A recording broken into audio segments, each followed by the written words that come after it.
My name is Maya. I'm 29 years old, and I work as a senior financial analyst for a tech firm in San Francisco. My life is built on logic, spreadsheets, and long-term planning. Unfortunately, my parents, David and Susan, have spent their lives practicing the opposite at least when it comes to my older brother, Leo. Leo is 32 and has what my parents call an artistic soul. In reality, that means he's spent the last decade drifting between startup ideas that never launch and retreats funded entirely by my parents' retirement savings. While I was working 2 jobs to put myself through college, Leo was getting a brand new Jeep and a gap year in Europe because he was stressed. The favoritism wasn't just financial, it was emotional. My promotion to vice president was celebrated with a quick "good job, honey" over the phone. Meanwhile, Leo successfully finishing a 3-week pottery class was treated like he'd won a Nobel Prize. The breaking point happened last month. My parents invited me to dinner at a high-end restaurant in the city. I thought it was a late birthday celebration for me. Instead, I arrived to find them beaming. With Leo sitting there in a $900 designer jacket I knew he had bought with his own money. "Maya, we have the most exciting news," my mom chirped before the appetizers even arrived. "Leo has been scouted for a gallery opening in New York. It's his big break." "That's great," I said, trying to be supportive. "Which gallery?" Leo shifted in his seat.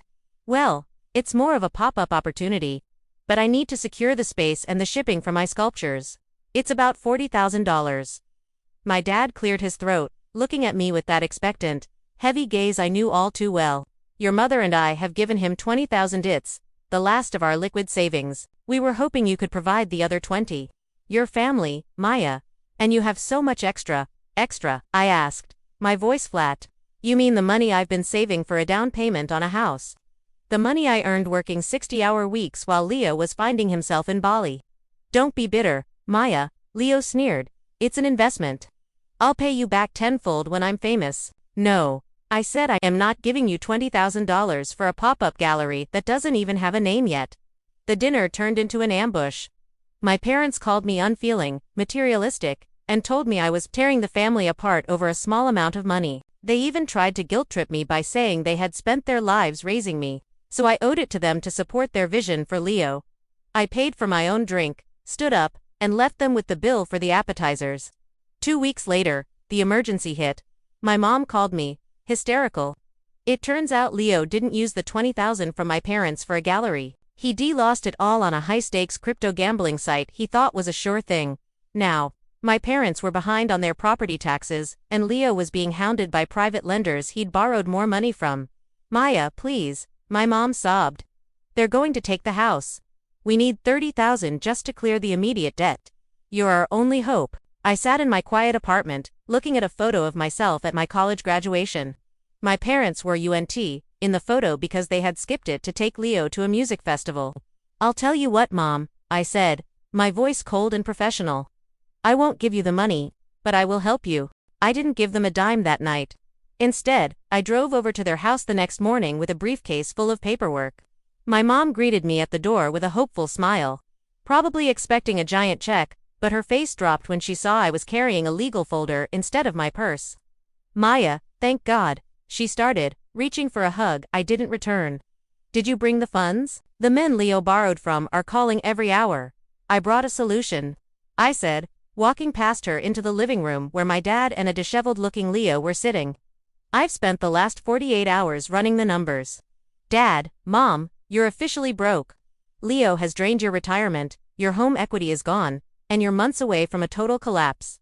We just need a loan, Maya." My dad snapped.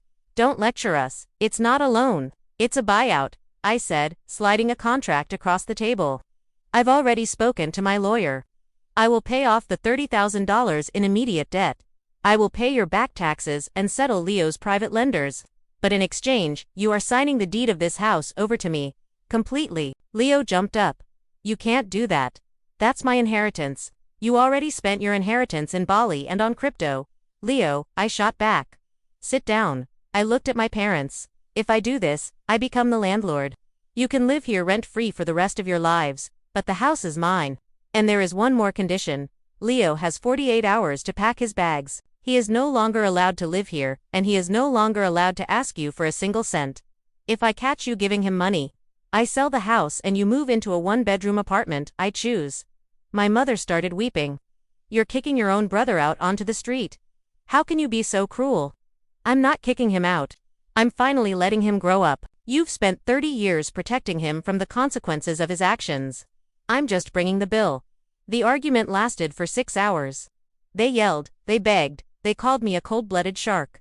But every time they slowed down, I simply reminded them that the sheriff would be there by the end of the month to evict them if I did and settle the debt. Greed and fear finally won. My parents signed the papers. Watching Leo pack his designer suitcases into his battered Jeep was the most therapeutic moment of my life. He tried to look at me with hate, but I just watched from the porch, holding the keys to the property. He realized he had no power left. The golden child was now just a 32-year-old with no job and no bank account. Once he was gone, the house became quiet. My parents are still there, and they're still bitter. They don't talk to me much when I come over to check on the property maintenance, but the house is safe.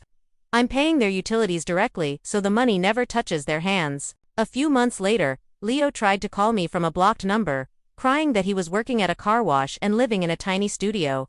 He asked for just $500 to fix his car. Call mom and dad, I told him. Oh, wait, they don't have an allowance anymore. Good luck, Leo. I hung up and went back to my spreadsheets. For the first time, my family's books were balanced. I wasn't the reliable one anymore. I was the one in charge. I saved their home, but I destroyed their toxic cycle. And honestly, it's the best investment I've ever made.